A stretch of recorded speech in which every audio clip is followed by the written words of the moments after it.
Congratulations! You made it till the end of the course Observation Theory, Estimating the Unknown. We are happy that you did, and of course we hope that you learned a lot and that you will be able to use it somehow in your work practice. In this closing video, we want to briefly summarize what you learned and also what you didn't learn. So you started this course learning what an estimation problem is, which are the ingredients and possible error sources, where we distinguished between deterministic and stochastic components. And then, how do we go from the real-world situation to a mathematical formulation such that we can estimate the parameters of interest?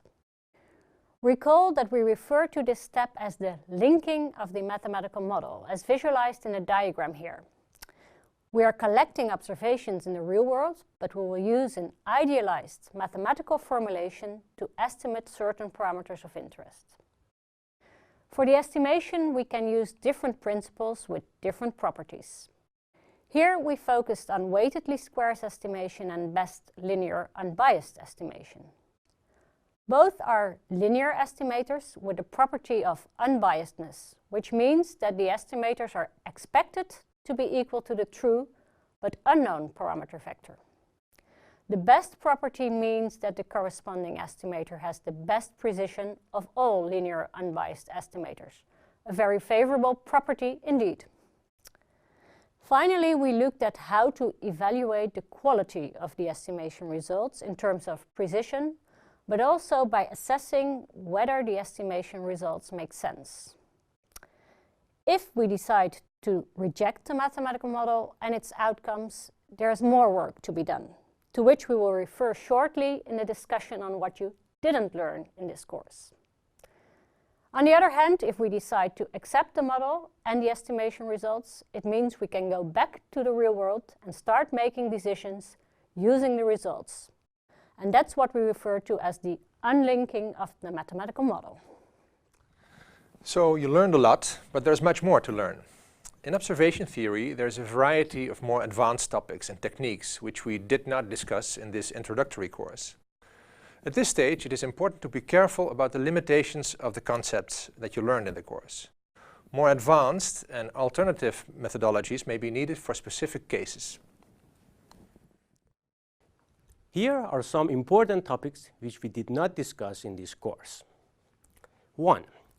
We limited the scope of this course to overdetermined and well-defined mathematical models. For example, systems with more observations than unknowns.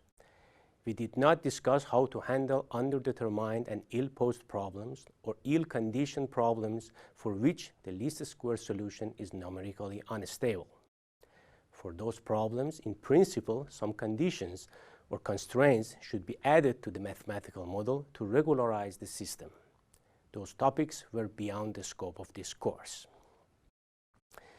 Another boundary condition in this course was the focus on linear estimators such as the weighted least squares and best linear unbiased estimator.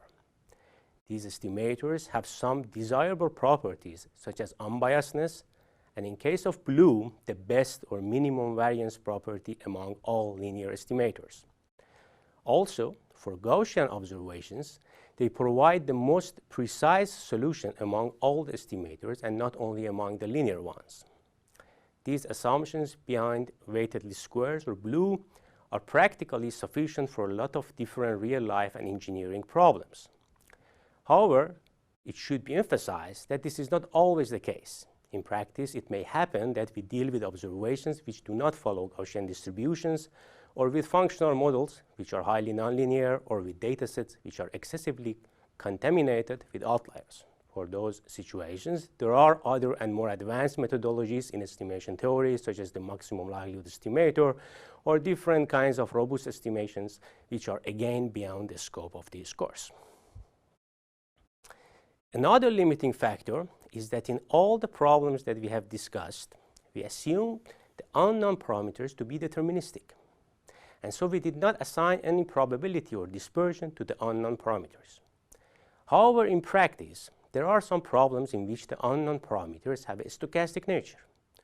Or sometimes they may not be inherently stochastic, but some experimental information is available about their possible outcomes, so they can be possibly treated as random or stochastic variables.